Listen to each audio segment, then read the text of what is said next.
Stent అంటే ఏంటంటే మనకి అదొక మెటాలిక్ ట్యూబ్లా ఉంటుంది. కాకపోతే ఇక్కడ ఏంటంటే ఆ మెటాలిక్ ట్యూబ్ మీద మనకి మామూలుగా ఏదైతే మనకి ఫిష్ కనుక మనకి జల్లెడలా ఉంటుందో, ఫిష్ నెట్ లాగా అదే విధంగా స్టెంట్ కూడా మనకి ఒక జల్లెడలాగా ఉంటుంది.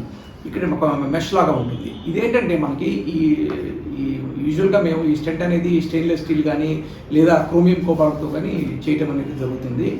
ఇక్కడ ఎక్కడైతే మనకి రక్తనాళాలలో పూడుకులు కనుక ఉన్నాయో ఈ స్టెంట్ అనేది బెలూన్ మీద మౌంట్ చేయడం వల్ల ఈ బెలూన్ ఎక్స్పాండ్ అయినప్పుడు ఈ స్టెంట్ అనేది అక్కడ ఉన్న పూడుకుల్ని కంప్రెస్ చేస్తుంది. అక్కడ ఉన్న కొలెస్ట్రాల్ పూడుకుల్ని కంప్రెస్ చేసి మనకి ఆ రక్తనాళాల పాసేజ్ని వైడ్ చేస్తుంది. అదేవిధంగా ఆ రక్తనాళాలు మళ్ళీ ఎలాస్టిక్ రీకాయిల్ అవ్వకుండా ఒక ఈ స్టెంట్ అనేది మనకి ఎలాస్టిక్ రీకాయిల్కి రాకుండా కూడా మనకి మళ్ళీ రీబ్లాక్ అవ్వకుండా కూడా ఈ స్టెంట్ అనేది కాపాడుతుంది. ఈ స్టెంట్ అనేది మనం కార్డియాలజీలోనే కాదు, చాలా మిగతా గ్యాస్ట్రోఎంటాలజీలో ఎస్పెషల్లీ బైల్ డక్ట్స్లో కానీ, యూరిటర్స్లో కానీ, యూరాలజీ ప్రాక్టీస్లో కూడా వాడుతుంటాము. ఈ స్టెంట్స్ కొన్ని సందర్భాల్లో రక్తనాళాలు చిట్లినప్పుడు కవర్డ్ స్టెంట్స్ అంటాము.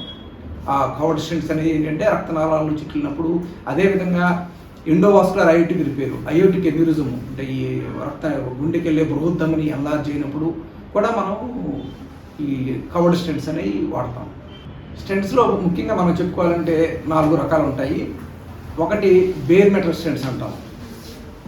ఈ బేర్ మెటల్ స్టెంట్స్ అనేవి మనకి ఓన్లీ క్రోమియం కోబాల్ట్ కానీ స్టెయిన్లెస్ స్టీల్తో కానీ మనం మ్యానుఫ్యాక్చర్ చేయబడతాయి. ఈ బేర్ మెటల్ స్టెంట్స్ అనేది ఒకప్పుడు విరివిగా వాడేవాళ్ళం. ఇప్పుడు ఏంటంటే మనకి ఈ డ్రగ్ ఎల్యూటింగ్ స్టెంట్స్ వచ్చిన తర్వాత ఈ బేర్ మెటల్ స్టెంట్స్ యొక్క వినియోగం అనేది దాదాపుగా తగ్గిపోయింది. ఈ డ్రగ్ ఎల్యూటింగ్ స్టెంట్స్ అనేది మనం కార్డియాలజీలో ఒక విప్లవాత్మకమైన మనం మార్పుగా మనం పరిగణించుకోవచ్చు. ఎందుకంటే ప్రపంచవ్యాప్తంగా కొన్ని వేల మిలియన్స్ స్టెంట్స్ గత 3 దశాబ్దాలుగా 4 దశాబ్దాలుగా మనం వాడి ఉంటాం. ఇక్కడ ఏంటంటే ఈ డ్రగ్ ఎల్యూటింగ్ స్టెంట్స్లో ఏంటంటే ఈ క్రోమియం కోబాల్ట్ పైన పాలిమర్తో పాటు ఒక డ్రగ్ కోటింగ్ అనేది ఉంటుంది. దీనివలన స్టెంట్ రీబ్లాక్ అయ్యే ఛాన్స్ చాలా తక్కువగా ఉంటుంది. అంటే స్టెంట్ లోపల మళ్ళా ఫ్యాట్ అక్యుములేట్ అవడం కానీ, స్టెంట్ లోపల మళ్ళా కణజాలం పెరగటం కానీ, ఈ యాంటీ ప్రొలిఫరేటివ్ డ్రగ్స్ కోటింగ్ ఉండటం వలన మనకి ఈ స్టెంట్ అనేది రీబ్లాక్ అయ్యే ఛాన్స్ చాలా తక్కువగా ఉంటుంది. ప్రపంచవ్యాప్తంగా ఆల్మోస్ట్ 99% ఆఫ్ ది 9 కేసెస్లో ఇప్పుడు ఈ డ్రగ్ ఎల్యూటింగ్ స్టెంట్సే వాడటం అనేది జరుగుతుంది. 3వ రకమైన స్టెంట్ బయో రీఅబ్జార్బుల్ వాస్కులర్ స్కాఫోల్డ్ అంటాం.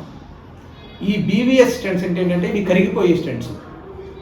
ఇవి ఇంకా మాకు 3-4 సంవత్సరాల కిందట మనం విరివిగా వాడేవాళ్ళం.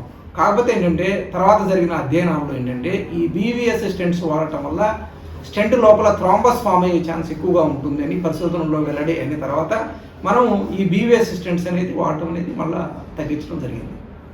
4వ రకమైన స్టెంట్స్ కవర్డ్ స్టెంట్స్. ఈ కవర్డ్ స్టెంట్స్ అనేది ఎప్పుడైనా సరే మనం అయోటిక్ ఎన్యూరిజమ్స్ కానీ లేదా పర్ఫోరేషన్స్ కానీ చాలా రేర్గా వాడుతూ ఉంటాం. ఇవి ఎవరికి ఏ స్టెంట్ పెట్టాలి అనేది మనం నిర్ణయం తీసుకునే ముందు మోస్ట్ కామన్గా ఏంటంటే మనం ఇప్పుడు 2nd generation drug eluting stents అనేది ఎక్కువగా వాడుతుంటాము. ఈ 2nd జనరేషన్ డ్రగ్ ఎల్యూటింగ్ స్టెంట్స్లో కూడా మనకి పేషెంట్ యాంజియోగ్రామ్లో లెంత్ ఆఫ్ ది బ్లాక్ ఎలా ఉంది, అదేవిధంగా ఆ బ్లాక్లో కాల్షియం ఎక్కువగా ఉందా, ఫ్యాట్ ఎక్కువగా ఉందా, థ్రాంబస్ ఎక్కువగా ఉందా అనేది మనం నిర్ణయం తీసుకున్న తర్వాత, అదేవిధంగా ఆ రక్తనాళాలు టార్టువస్గా ఉన్నాయా లేదా స్ట్రైట్గా ఉన్నాయా, అంటే ఏంటంటే మనం స్టెంట్ పెట్టేటప్పుడు ఆ స్టెంట్ ఆ ప్లేస్కి వెళ్ళి దాన్ని ఆ కొలెస్ట్రాల్ ప్లాగ్ని ఎఫెక్టివ్గా కంప్రెస్ చేసి ఆ లూమెన్ని వైడ్ చేసి ఉంచాలి. అంటే ఏంటి, మనం వెళ్ళే స్టెంట్కి మంచి ట్రాకబిలిటీ ఉండాలి, డెలివరబిలిటీ ఉండాలి. అదేవిధంగా కాల్షియం కనుక ఉన్నట్టయితే రక్తనాళాలలో ఆ స్టెంట్కి రేడియల్ స్ట్రెంత్ అనేది సఫిషియెంట్గా ఉండాలి. ఒకవేళ రేడియల్ స్ట్రెంత్ కనుక సఫిషియెంట్గా లేకపోతే మనం వేసే స్టెంట్కి అది స్టెంట్ ఫ్రాక్చర్ అయ్యే సందర్భాలు మేము కొన్నిసార్లు చూస్తూ ఉంటాం. కాబట్టి పేషెంట్ యొక్క క్లినికల్ కండిషను, అదేవిధంగా పేషెంట్ యొక్క యాంజియోగ్రామ్ రిపోర్ట్లో ఉన్న మనకి ఆ కొలెస్ట్రాల్ ప్లాక్ యొక్క క్యారెక్టరిస్టిక్స్ని బట్టి మనం ఏ స్టెంట్ వేయాలి అనేది మనం నిర్ణయించడం జరుగుతుంది. ఇవి స్టెంట్లు అనేవి మనం ఇప్పుడున్న పరిస్థితుల్లో ఆల్మోస్ట్ 99% ఆఫ్ ది కేసెస్లో సురక్షితం అని చెప్పుకోవచ్చు. ఎందుకంటే మనకి 1986లో ప్రపంచంలో ఫస్ట్ టైం మనకి స్టెంట్ ఇంప్లాంట్ చేయడం అనేది జరిగింది. ఈ 1986 నుంచి కూడా ఇప్పుడు ఈ 2000 ఇప్పుడున్న వరకు కూడా ప్రపంచవ్యాప్తంగా కొన్ని వందల మిలియన్ స్టెంట్స్ అనేవి ఇంప్లాంట్ చేయడం జరిగింది. ఈవెన్ నాకున్న అనుభవం ప్రకారం ఈవెన్ మా ఆంధ్ర హాస్పిటల్లోనే ఆల్మోస్ట్ ఈ గత 10 yearsలో 7,000 స్టెంట్స్ అనేది ఇంప్లాంట్ చేయడం జరిగింది. ఆల్మోస్ట్ మనకి 1% లెస్ దాన్ 1% అని చెప్పుకోవచ్చు స్టెంట్ ఫెయిల్ అవటం అనేది. అంటే ఇక్కడ బేసిక్గా ఏంటంటే మనం స్టెంట్ ఫెయిల్ అవటం అనేది కాకుండా హార్ట్ అటాక్ వచ్చినప్పుడు ఎంత తొందరగా ట్రీట్మెంట్ తీసుకున్నాము, హార్ట్ అటాక్ వచ్చినప్పుడు మనం గోల్డెన్ అవర్లో కనుక మనం ట్రీట్మెంట్ తీసుకుంటే మనకి స్టెంట్ యొక్క ఫలితాలు 100% ఉంటాయి. అంతేగాని హార్ట్ అటాక్ వచ్చిన తర్వాత 12 hours తర్వాత 24 hours తర్వాత కనుక మనం స్టెంట్ వేయించుకున్నా కానీ ప్రొసీజర్ సక్సెస్ అయినా కానీ మనకి ఆ గుండె యొక్క పంపింగ్ సామర్థ్యం తగ్గడం వల్ల కొన్నిసార్లు ఫలితాలు మనం అనుకున్న విధంగా ఉండకపోవచ్చు. కాబట్టి సరైన సందర్భంలో అనుభవం ఉన్న డాక్టర్ గారు కనుక చేస్తే మనకి యూజువల్గా స్టెంట్ యొక్క ఫలితాలు అనేది 100% అనేవి ఉంటాయి. స్టెంట్లు వేసిన తర్వాత మనకి 2 రకాల ప్రాబ్లమ్స్ రావచ్చు స్టెంట్ పరంగా. ఒకటి ఏంటంటే మనం స్టెంట్ థ్రాంబోసిస్ అంటాం. అంటే స్టెంట్ ఏంటంటే స్టెంట్ లోపల మనకి మళ్ళీ బ్లడ్ క్లాట్ అవడం, అది మనకి ఇమీడియట్గా రావచ్చు వితిన్ 24 hours, లేదా క్రానిక్ స్టెంట్ థ్రాంబోసిస్ రావచ్చు. నెక్స్ట్ టైప్ ఆఫ్ కాంప్లికేషన్ ఏంటంటే ఇన్స్టెంట్ రీస్టెనోసిస్ అంటాం. అంటే ఏంటంటే స్టెంట్ లోపల మళ్ళీ ఫైబరస్ టిష్యూ అనేది ఎక్యుములేట్ అవుతుంది. ఇప్పుడున్న మనకి స్టెంట్ యొక్క డిజైన్స్ కానీ అంటే ఏంటంటే ఇప్పుడున్న స్టెంట్ డిజైన్స్ అడ్వాన్స్డ్, అసలు మనకి కార్డియాలజీలో గత దశాబ్ద కాలంగా మనకి ఈ టెక్నాలజికల్ ఇన్నోవేషన్స్ మూలంగా మనకి స్టెంట్ డిజైన్ కానీ స్టెంట్ యొక్క స్ట్రట్ థిక్నెస్ కానీ అదేవిధంగా మనకి వచ్చే డ్రగ్ స్టెంట్ మీద వచ్చే డ్రగ్ కోటింగ్ కానీ ఆ పాలిమర్, ఈవెన్ ఆ పాలిమర్ ఏంటంటే మనకి కంపాటబుల్ పాలిమరు, బయోడిగ్రేడబుల్ పాలిమరు రావడం వల్ల ఈ స్టెంట్ థ్రాంబోసిస్ రేట్ అనేది చాలా తక్కువగా చూస్తున్నాము. అదేవిధంగా మనకి ఇప్పుడు మెడికల్గా ఎస్పెషల్లీ ఏంటంటే ఒకప్పుడు మనకు యాస్పిరిన్, క్లోప్రోగ్రిల్ అనే టాబ్లెట్స్ వరకే ఉండేవి స్టెంట్ యొక్క థ్రాంబోసిస్ రాకుండా.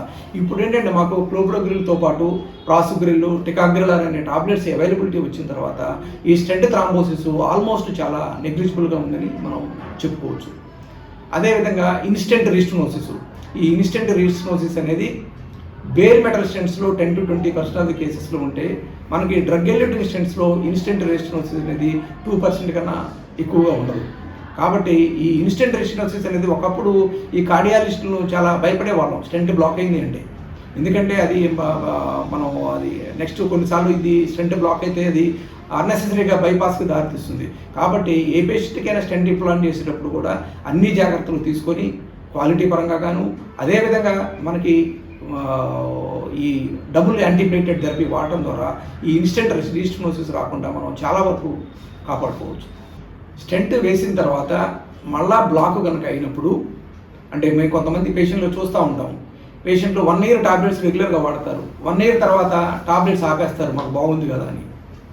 అదేవిధంగా కొంతమంది పేషెంట్లు ఏంటంటే స్టెంట్ వేయించుకున్న తర్వాత స్మోకింగ్ చేయటం కానీ అదేవిధంగా షుగర్ వ్యాధిని కంట్రోల్లో ఉంచుకోకపోవటం వల్ల ఈ స్టెంట్స్ అనేవి బ్లాక్ అవుతూ ఉంటాయి. ఈ స్టెంట్స్ బ్లాక్ అయినప్పుడు మనము అవి ఎందుకు బ్లాక్ అయ్యాయి, మళ్ళీ కొవ్వు పదార్థంతో బ్లాక్ అయ్యాయా, దాన్ని ఏమంటారంటే నియో అథెరోస్క్లెరోసిస్ అంటాం, లేదా కణజాలం పెరిగిందా దాన్ని నియో ఇంటిమల్ హైపర్ప్లేషియా అంటాం. అది ఎందుకు బ్లాక్ అయింది అనేది మనం ఇమేజింగ్, ఓసిటీ ఇమేజింగ్ అంటాం. అంటే ఏంటంటే ఆప్టికల్ కోహరెన్స్ టోమోగ్రఫీ ఇమేజింగ్ ద్వారా స్టెంట్ సరిగా ఎక్స్పాండ్ అవ్వలేదా, లేదా కొవ్వు పదార్థమా, లేదా కణజాలం అనేది మనం నిర్ధారించుకొని ఏ మెకానిజం అయితే బ్లాక్ అయిందో, ఫర్ ఎగ్జాంపుల్ స్టెంట్ ఫ్రాక్చర్ అయింది, మనం ఈ డ్రగ్ ఎల్యూటింగ్ స్టెంట్ లోపల ఇంకొక డ్రగ్ ఎల్యూటింగ్ స్టెంట్ డిప్లాయ్ చేయడం జరుగుతుంది.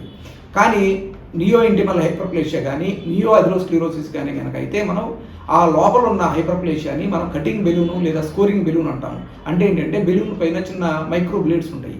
ఇవేంటంటే మనకి ఈ ఫైబ్రస్ టిష్యూని మనకి కట్ చేయటం వల్ల రీబ్లాక్ అయ్యే ఛాన్స్ తక్కువగా ఉంటుంది. ఆ కటింగ్ బెలూన్ ద్వారా మనం ఆ కొవ్వు పదార్థాన్ని కట్ చేసి నెక్స్ట్ డ్రగ్ ఎల్యూటింగ్ బెలూన్ అంటాం, అంటే ప్యాక్లేటాక్సిల్ ఎల్యూటింగ్ బెలూన్ అంటాం.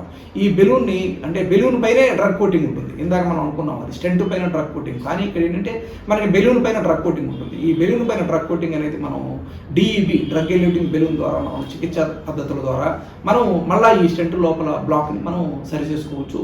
ఇప్పుడున్న నూతన అధునాతన చికిత్సా పద్ధతుల్లో మనకి లేజర్ ఒకటి వస్తుంది ఇన్స్టెంట్ రెసిస్టెన్సెస్కి, అదేవిధంగా ఇంట్రావాస్కులర్ బ్రాకీథెరపీ రేడియేషన్, ఈ రెండింటి వల్ల కూడా మనం ఈ స్టెంట్ యొక్క బ్లాక్స్ని మనం క్లియర్ చేసుకొని బైపాస్ వరకు వెళ్లకుండా కాపాడుకోవచ్చు.